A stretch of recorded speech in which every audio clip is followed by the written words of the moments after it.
Éxodo capítulo 2 comienza relatándonos cómo un hombre de la casa de Leví fue y toma a una mujer de la hija de Leví y tienen un hijo que es hermoso y un hijo que se iba a llamar Moisés. Este hijo lo esconden debido a que recordamos en el capítulo 1 que Faraón había mandado matar a todos los hombres, varones, hijos que nacieran del pueblo hebreo. Y como no puede ocultarlo más respecto a que querían matarlo, entonces tiene que buscar alguna forma de protegerlo o deshacerse de él, entre comillas, para tratar de protegerlo. Y lo que hace, cierto, es meterlo en esta pequeña canasta y enviarla por el río Nilo, mientras su hermana lo va siguiendo para ver dónde llega, donde el Señor en su providencia podía guiar este bebé, y cae en las manos de la hija del faraón, la cual al verlo lo ve, lo encuentra hermoso y sabe que es un hijo de los hebreos. Entonces llama a alguien para que pueda criarlo. Entonces Moisés se queda y es criado en este contexto de imperio egipcio.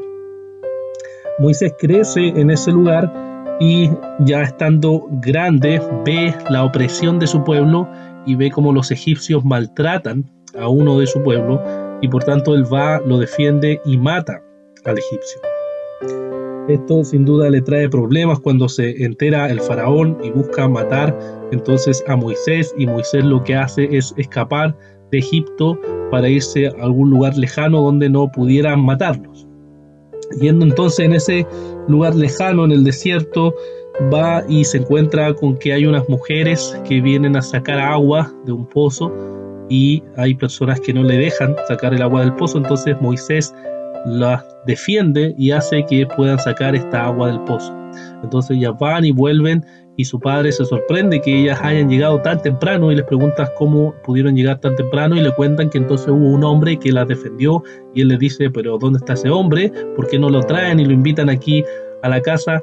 Entonces él va y se queda entonces con ellos, y finalmente Moisés se casa en ese lugar, ¿cierto? Se le da a su hija Séfora por mujer, y ella da a luz y tienen un hijo que le ponen por nombre Jesús.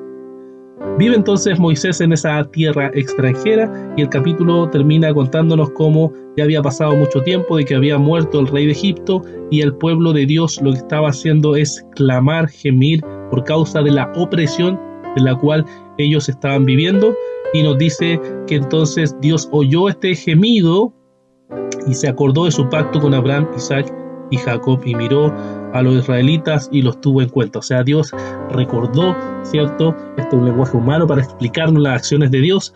Recordó que había un pueblo que lo había escogido y que iba a liberar. Este es el pueblo de Israel. ¿Qué podemos meditar, hermanos, a través de este capítulo?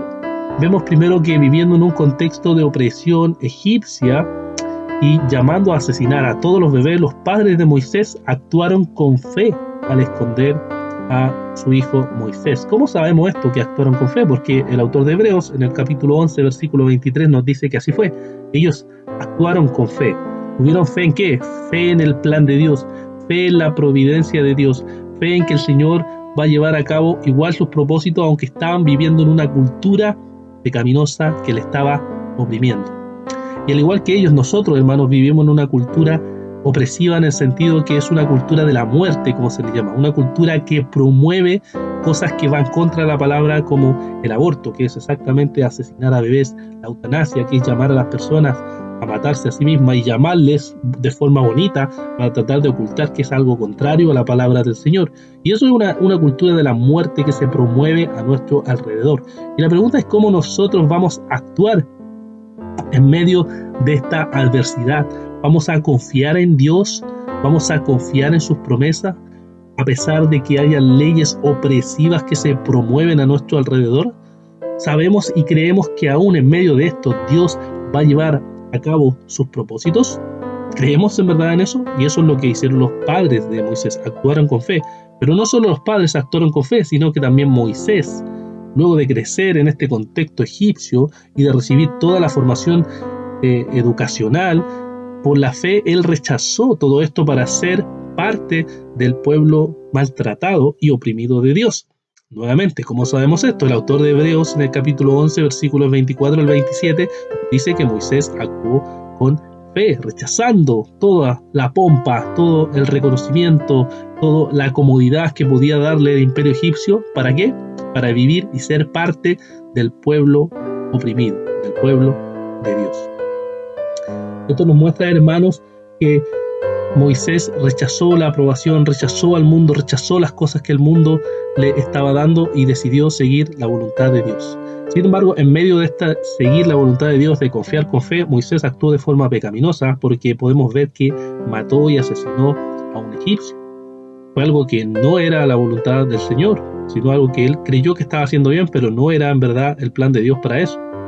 Vemos sí que hizo cosas que estuvieron de acuerdo, digamos, a la voluntad de Dios, que fue defender a esas mujeres de esas personas que querían impedirles que sacaran agua. Vemos en Moisés este deseo de defender a los débiles, se ve muy constantemente en él, se marca eso, la defensa que él tenía por los débiles. Pero esto nos lleva a pensar, hermanos, cuántas cosas nosotros hemos hecho creyendo que estamos haciendo las cosas por fe, pero en verdad no eran por fe.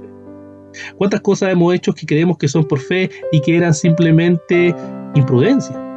¿O que eran poca sabiduría?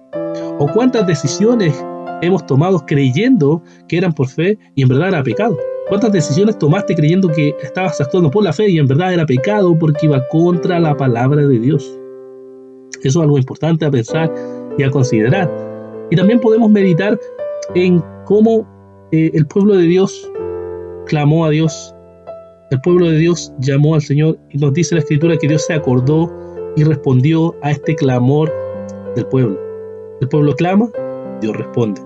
Al igual cuando Jesús iba a venir, el pueblo estaba bajo la opresión del imperio romano y esperaba y clamaba que llegara ese Mesías. Y Dios envió a Cristo. Él envió al Mesías. Y si hoy tú clamas a Dios, Él responde. Debes pedir y se te dará. Debes buscar y hallarás. Debes llamar y se abrirá. Eso es lo que nos enseñó Jesús. Eso es lo que nos enseña toda la Escritura. Clama, clama y Dios responde. Clama a Dios y Él responde. Tu fe no debe estar puesta en tu fe, simplemente, en lo que tú crees que es correcto, sino que debe estar puesta en Cristo. Debe estar puesta en la Escritura. Debe estar puesta en lo que Dios ha revelado en su palabra. Y debes descansar en Él. Y debes confiar en que el Señor va a llevar a cabo sus propósitos para su gloria, y te va a usar aún a pesar de los errores y los pecados que cometamos. El Señor va a llevar a cabo su plan, su propósito. Que el Señor les bendiga.